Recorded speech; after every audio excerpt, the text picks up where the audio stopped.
ده مصطفى شعبان بيقرر انه في عام 2025 في شهر رمضان الكريم انه يقدم لنا عمل جديد بشخصيه جديده ما اتعملتش قبل كده، حصنه وفلوس واثار ورياض الخولي وستات. استاذ مصطفى شعبان طالع في المسلسل متجوز 4 تقريبا يعني، ودي حاجه ما عملهاش في مسلسل قبل كده، عملها في 5. فانت لو من محبي الفنان مصطفى شعبان زي كده تقدر تشتري كتابه الجديد في معرض الكتاب الجاي. حكيم حكيم حكيم حكيم حكيم حكيم حكيم حكيم حكيم. سلام عليكم. مي عمر اللي بتقرر السنه دي انها تقدم لنا مسلسلها الجديد اللي بيتكلم عن راقصه الدنيا ملت عليها فهزت عشان تعدلها، وده في ثالث بطوله مطلقه ليها بعد رائعتها الاولى لؤلؤ والثانيه نعمه الافوكاتو اللي حصلت على جائزه افضل مسلسل في الجي اووردز.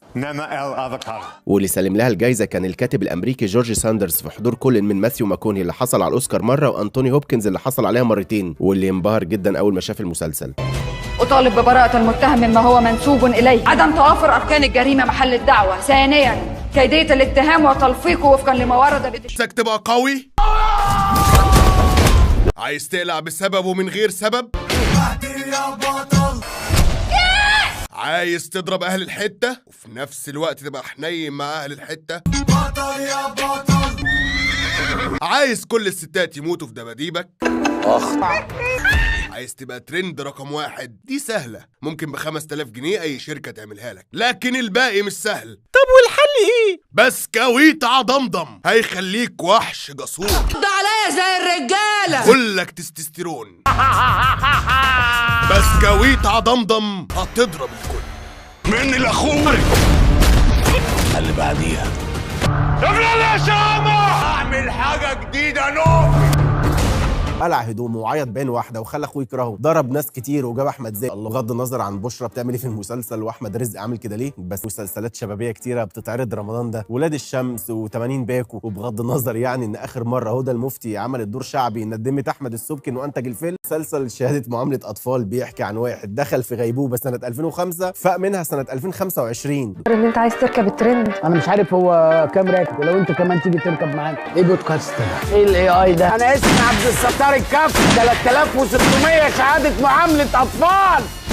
ده احمد العوضي بيقدم لنا السنه دي مسلسل جديد من نوعه بدور جديد، بيزعق كتير، بيضرب كتير، بيحب كتير. بتبقى شهر. والمسلسل فيه اب بيتظلم فبيخلف ابن عشان ياخد حقه فبيتظلم وبيدخل السجن، بس في السجن بيضرب المساجين، بيخرج من السجن يروح الحته بتاعته فبيضرب اهل الحته. بيتجوز فمراته في ناس بيعكسوها فبيضرب الناس اللي بيعكسوها. اخته بتلاقيه وبتفرح جدا انها بتلاقيه، بس في ناس بيضايقوها وعايزين يخطفوها فبيضرب الناس اللي عايزين يخطفوها، فبيفضل يضرب يضرب يضرب. وواضح جدا من البرومو انه مفيش تبطيل.